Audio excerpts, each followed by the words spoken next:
Okay. Go ahead. Sorry. All right. So throughout the year, teachers have to collect data. Mm-hmm. Students in their IEPs, they have to have a critical skill that's marked in their IEP. So they collect data over the course of the school year, and it like during a break if they show signs of regression once they come back, and it takes them a while to recoup that skill. Then at the end, if data shows and they have an IEP meeting with the parents, it shows that they met the criteria to qualify Okay. for services. Um, and then extended school year services, that would also fall under the umbrella of like compensatory services too, or No, not necessarily. Like, okay, so Miss Brown's class, they're receiving compensatory services because they went all year without having a teacher. okay. So that's why they're here. Okay. Um, So none of them had critical skills marked, but they didn't have a teacher to implement their services or their IEP. So a letter was sent home to the parents, letting them know, like, hey, like your child did not have a teacher throughout the 24-25 school year. mm-hmm. We're here to offer compensatory services, and so they signed a letter if they wanted to have them attend. Got it. So it's not like a mandatory No, thing. no, no, no, no. Got it. It's not a mandatory thing, but that's just the district's way of saying, hey, they didn't receive their services. We're going to offer some compensatory during the summer. Okay. And half of them, well, yeah, it was half the class. Half said no, and half said yes. Okay. Mm-hmm. In a situation like that, Mhm. where a student might also receive some type of related service, Mm-hmm. would they have to offer that too, or? Yes. So some students, now this year we didn't have any that needed speech and language services. Okay.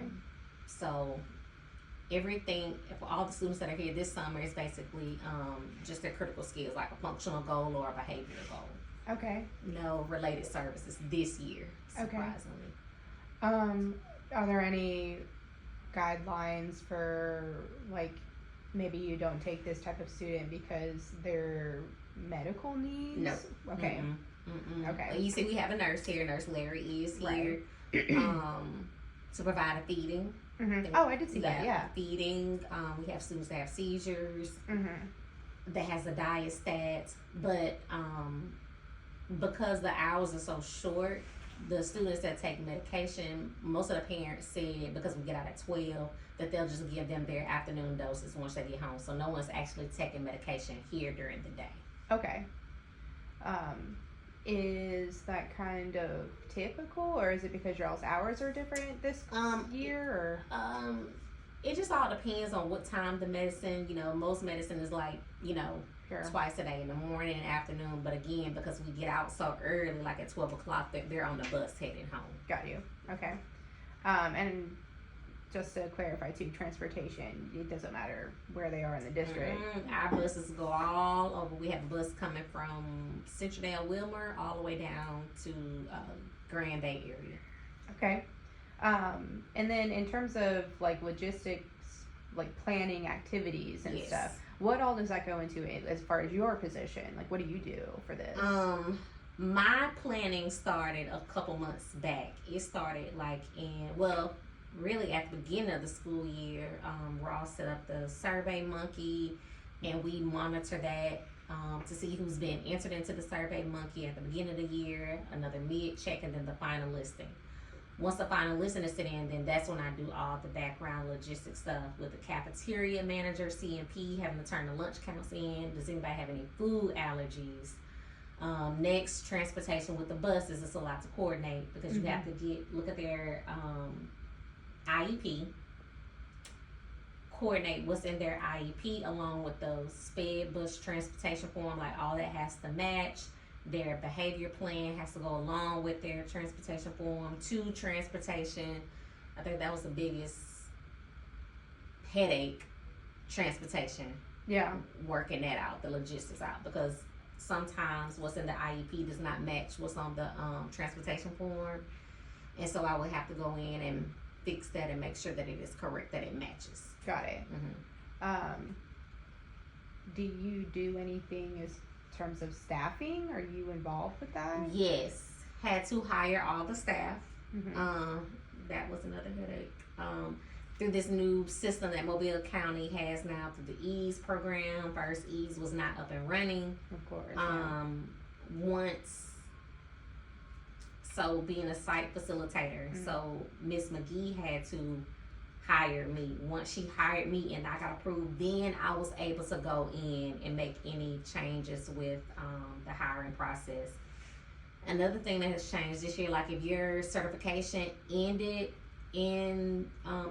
this year, teachers were not able to work. Also, if you were non-renewed for the current year, you were not able to work. So that, yeah, Got it. Okay. that was a lot of moving parts as well. Okay. I mean, do people, obviously, I'm sure the answer is yes.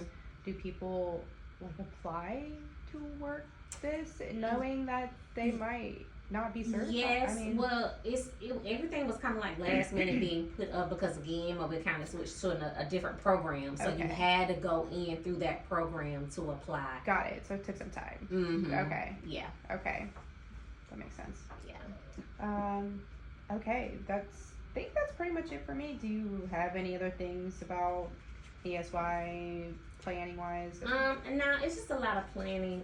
Since this was my first year, I have a lot of things for next year Yeah. that I can be on the lookout for, especially like with some of the staff that's here. I am going to invite them back to come back next year if they're willing.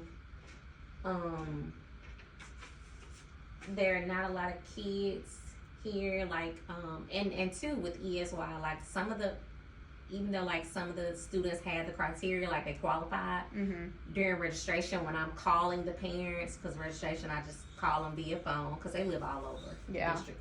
I just call via phone. Some of the parents, well, what are your hours? And 8 to 12. Oh no, Centered out. Yeah. they decided, not to. Okay.